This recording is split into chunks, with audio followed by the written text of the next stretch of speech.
Sonnyjim, the Purist, White Girl Wasted. Welcome to the Wordplay podcast. How you guys doing? Yeah, good, man. Good, thanks, man. How are you? You good? Yeah, real good, man. Really good to reconnect with you both and see you both today. Before we get into the tape, I just want to start from the top. How did you both meet and how did you realize that you clicked with each other? We just met through a mutual friend who's also a producer, a guy called 184. We got 184. And we were just doing the same shows, we was on the same bills. It was, It's a small world. yeah, basically. Yeah. Shout out 184. That's definitely how I kind of got connected with you many years ago, Purist. The man, the myth man. that it's before. You both and your music and the kind of label often gets that label of cult classic, but what you've created with this tape, it feels almost too big for that label of cult classic. It feels even bigger than that. The tape is full of legends and greats. You've got yourselves, the late MF Doom, J Electronica, Madlib, Lee Scott, DJ Premier, Milcavelli.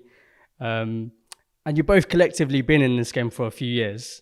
Sonnyjim, I was saying I've heard you say before that when you've been here for that long, been in the game for that long, you create these connections, you create those relationships that make a tape like this possible. But it just made me think there's lots of people in the game that have been around for a similar amount of time, but who can't do what you've both done. So I want to ask, how did you both create and nourish these relationships on this tape and just like generally? Bro, do you know what it is? You just keep going, innit? You just keep making music, and the music gets better. The better the music gets, the more people want to fuck with you. And then it's just what do they say? A fucking stone gathering moss. You know, like Rolling Stone. Yeah, Rolling Stone gathering moss. Not had that one. No, ridiculous. Yeah. That's what it is, man. Just do it. What would you add to that, Purist, like in terms of your artistic relationships?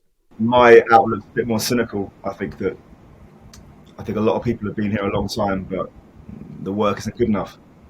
And hence, if you reach out to someone of that caliber to do a collaboration or to even play them beats, they're going to say no because your work's not good enough. I think we've both tried to put out a different standard of music, even if it is just for ourselves that we think it's better. Yeah. Like a lot of artists today are releasing tapes that are like 20 tracks plus. I know a big part of Doubt has been about quality over quantity. So my next question is like, how do you both judge what quality is, what is high quality to you? I think it sticks out just straight away. You can just tell. I think once you've laid down that verse or looped up that record, you just start laughing and that buzz goes around the studio and you can just tell straight away. Yeah, you definitely can. And those who can't tell, that's why they're not here. Yeah. But I want to like break that down. Like, how do you, like, what is that allows you to tell what is good or maybe what's not good? I mean, sometimes, it's just laying down a bunch of ideas as well, do you know what I mean? Like, to have quite a high standard, you have to do a lot of things and cut a lot of things. And you got to be savage with it as well, do you know what I mean? I think a lot of people, do they just put out whatever they make, do you know what I mean? It's not really like that over here. I think I've literally put out maybe 5% of the songs I made to this day. That's how you get quality control, really, isn't it? Yeah. All right. And back to the tape. I love the skits that you've both peppered throughout this tape. It sounds like loads are taken from, I recognize some of the films, sounds like TV and radio, other records as well. And I love that because generally the music you both create, it feels really cinematic in terms of sort of creating pictures with bars or like really epic feeling production. And it made me think like, what films do you think have had the most influence on your music? Well, I can say for this album, when we first started doing it, a big influence was the film Leonardo, was it? Oh, Wall Street. Yeah, Wolf of Wall Street had a big influence on the album when we first started. It kind of felt by the wayside somewhat, but it had a big influence. Yeah. I don't know, who else? Oh, no, I don't really watch films. He hasn't got a TV. Right. What's cash converters?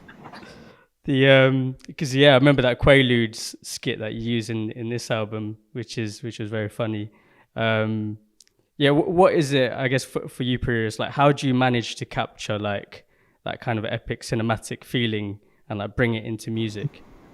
I think for me, it's just the same thing that I look for in samples. So just fundamentally, when I find a sample, I have that sound because that's what I like basically. I don't like simple things. I like big strings, big chord progressions, as you say, very sort of cinematic, orchestral sounding things. Cool. Well, it's been short and sweet. Do you guys want to add anything that I haven't asked? What do you never get asked in an interview?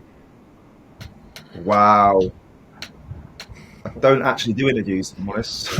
Like that kind of brings out another question, Purist. Like, what's made you feel like, you want to do stuff around this album? So I made a choice a few years back to not just do beats on random tapes anymore, and only do sort of joint albums with people I work with, like a joint venture kind of thing. So as I'm kind of half of the act, I've got to turn up and do the the interviews. My very last question. So it's out at the beginning of September. Your new tape, White Girl Wasted. What are you most looking forward to about putting that out? For people to see the artwork, because the artwork's pretty cool. It is pretty cool. Yeah, If you ask me. yeah. I mean, I'm excited for everything that's going to come with it. Just yeah. I'm excited to see how it's received, really, because we really like it, and that's what's important, really, isn't it? Yeah. Well, cool. I'm excited for everyone else to have the privilege of listening to it. It's been really cool to just have that chance to listen to it up front. Yeah, thank you both for creating it. That's one. Safe, man. Bless. Nice one. Take care, man.